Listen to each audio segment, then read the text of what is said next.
Hello and welcome back to another video. If you are new here, welcome. My name is Justyna, and if you're a returning viewer, welcome back and thank you for joining me today. So here, welcome to your May 2026 monthly horoscope. And today we are going to look at the most important events of May, and I'll tell you how they will influence your life on a deeper level. I follow Western astrology tropical zodiac, and this horoscope is most accurate for your rising sign, also called the ascendant sign, but you can also watch it for your moon sign or your sun sign if you wish, just to get a bigger picture and a wider perspective upon your life. So thank you so much for joining me today. So here we start May. So first of all, we end April. We ended April on a really exciting and maybe a little bit of a erratic note as Uranus entered Gemini on the 26th. And as we start May, on May the 1st, we've got a full moon happening in the sign of Scorpio. So a really intense start after a really busy end of April. All right, so first of all, the moon in Scorpio is in its fall, a weak placement for the moon. Under the influence of a full moon in Scorpio, the energies really intensify, and there is that sense of transformation intensity in the air. For you, this is also happening in the 8th house, where generally the house of Scorpio, of course, but also here the 8th house and the moon, the connection here is quite fragile. So I would say make sure that you find some time for engaging in activities during this time that bring comfort. There's a greater tendency to experience anxiety or a tendency to overthinking, overanalyzing. If you find yourself in this kind of situation, then this could be a signal that perhaps it's time to take a break. But let's dive slightly deeper into what's actually happening here. So Scorpio, here full moon happening on the 1st at 11 degrees of Scorpio. So first of all, have a look if you have any placements in your birth chart at around 11 degrees of Scorpio. Scorpio is a fixed water sign, so this energy definitely increases our intuition. This is a great full moon for getting to the root of any problem. It's happening in your 8th house of transformation, intensity, emotional, financial entanglement. This isn't a new moon. This isn't something new. This is a situation that has been potentially developing, unfolding over the last few months. And here it comes, a full moon in your 8th house. This could see you dealing with a situation connected to your money area. The 8th house deals with money, finance, investments generally, money that doesn't come through our general income. This is the money associated with the money that comes through investments, government schemes, mortgages, debts, loans. A great time for letting go of any of those emotional, financial entanglements, as I said earlier. But at the same time, full moons bring that turning point, so a moment of a turning point, a culmination even. This is when the moon and the sun are in the opposing signs. Now, this is a really intense full moon because it's not just that it's in Scorpio, but also the dispositor, ruler, if you will, of this full moon is the modern one, is Pluto. And this full moon connects to Pluto in Aquarius, but by a very where it's a wide square, but since Pluto is a slow-moving planet, here the connection is still there. So generally here it's a tense energy, and at the same time, the Scorpio full moon overall brings something here to culmination, and at the same time, this could be about a situation connected to your emotional life, to your relationship, to your financial situation reaching a turning point. This could be about something that is now reaching a very intense moment or a turning point. It can't continue in the same way or form. Now, this could involve some financial entanglements, emotional attachments, maybe situations where you feel obliged, where you feel caged, where you don't feel free. Now, since this full moon connects to Pluto by a square, and Pluto is in your 11th house of friendships, other people overall, friendships, social connections overall, your long-term goals and plans as well. This also connects to this full moon, the energies, the situations you will be dealing with, to other people, to your network, maybe to some kind of goals, expectations about your future. Perhaps you might realize that something that you are connected to, whether emotionally or socially, financially, is no longer aligned with the direction that you're heading. Now, at the same time, also on the same day as this full moon, we've got Mercury and Chiron conjunction. So here, this is happening at 27 degrees of Aries. So a very late degree. Bear in mind, mid-2026, Chiron is going to move to Taurus. So that's a massive, massive shift. It's going to be a very, very short-lasting influence, but we will have a chance to see what it is overall about. But we'll explore it another time. Here, with Mercury and Chiron conjunction happening in your first house, this is about you. So very often Mercury and Chiron, when they align in our first house, they bring some kind of awareness, realization about ourself or ourselves overall. So this could be about your physical appearance, about how you present yourself in the outside world, how you respond to certain situations, for example. Maybe this could be connected to some strong realizations about something that you said recently, conversations that perhaps triggered some unhealed wounds or emotions. So generally, this full moon could bring that sense of transformation, because very often full moons, they make us realize which area of life has lost its purpose, its spark. And with Mercury and Chiron conjunction here, this energy could potentially make you more aware of any of your weaknesses or vulnerabilities. Of course, with Chiron, we always have a chance for healing, for having these strong thoughts and ideas of how we can potentially overcome any weaknesses that we experience in our lives.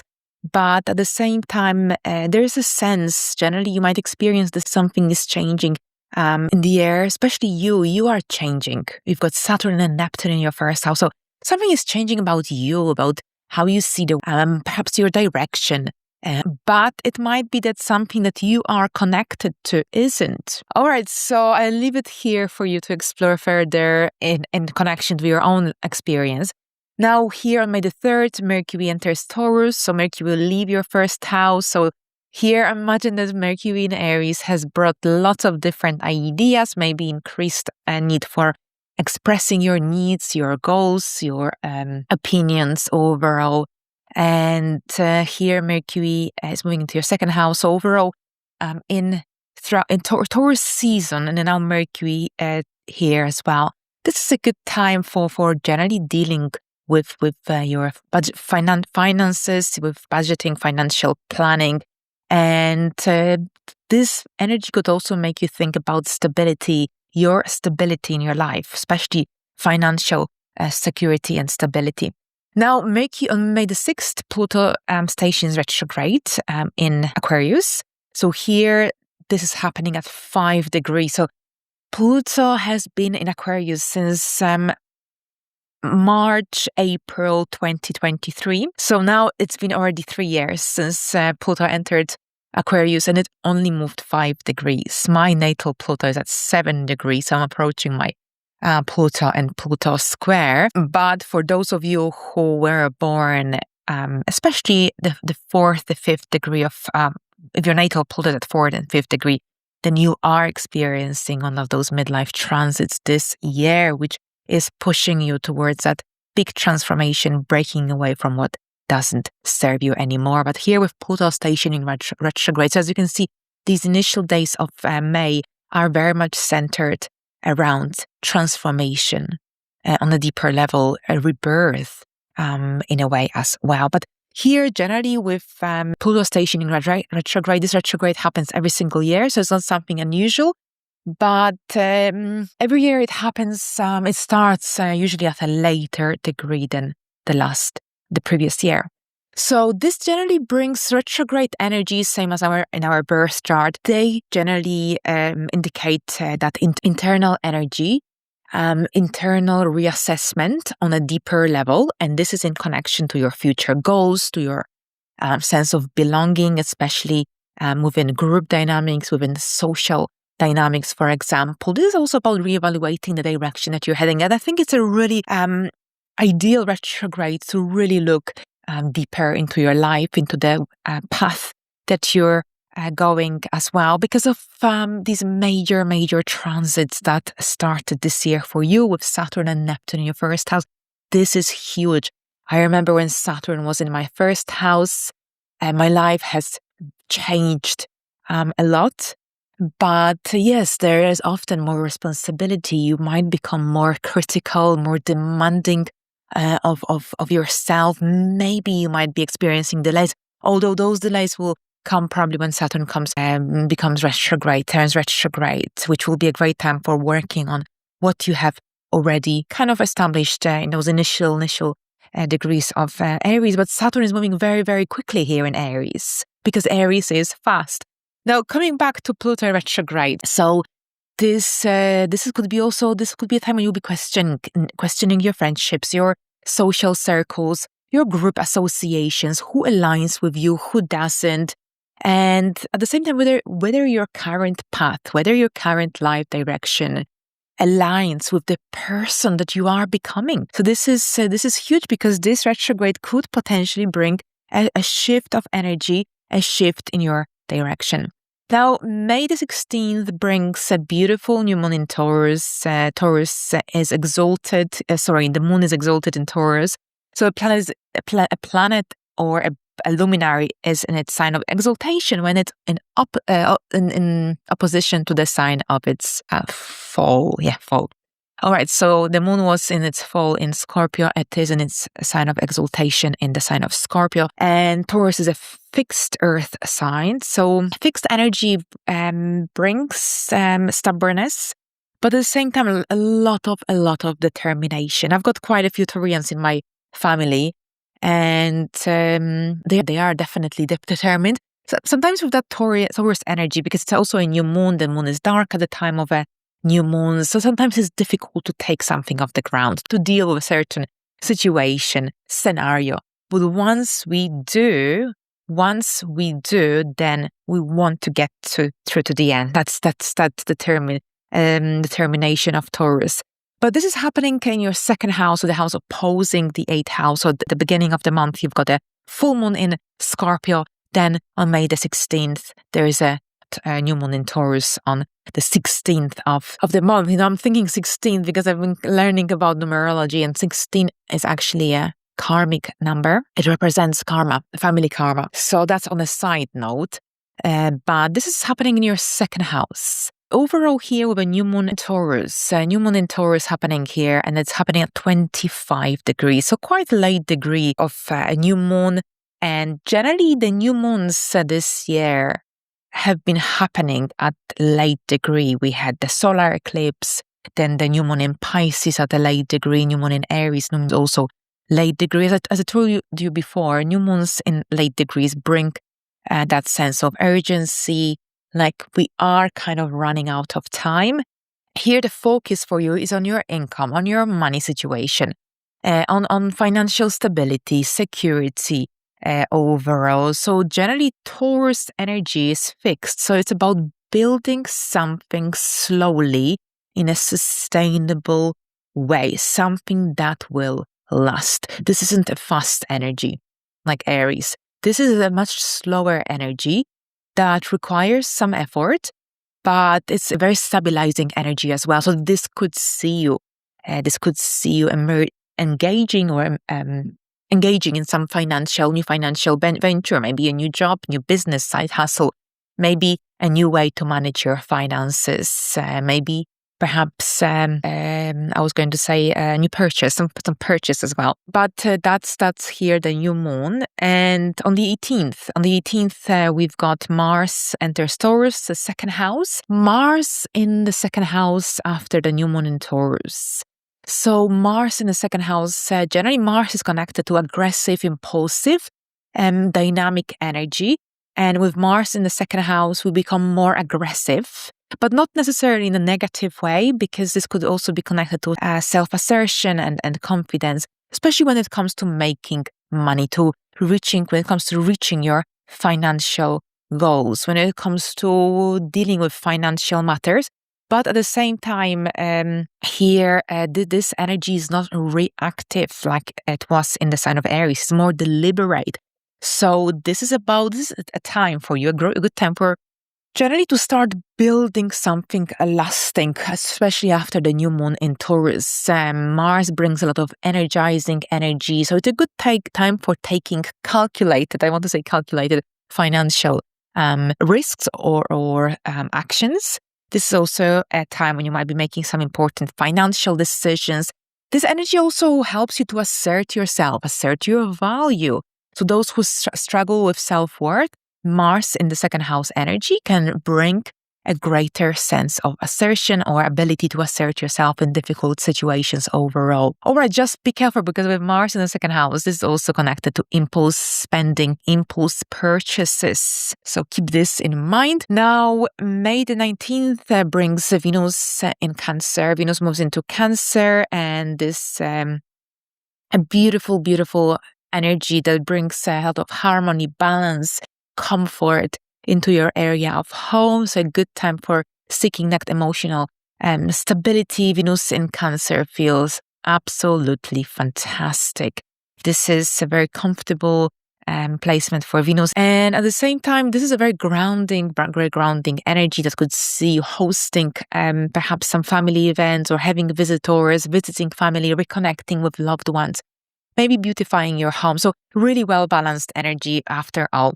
All right, so May the 20th, so that's May the 21st, the Sun enters Gemini. So that's Gemini season, which is all about communication, movement for you, travel, social interactions. It's a very, very mentally stimulating month. So a good time for engaging in networking activities, social activities, or socializing overall.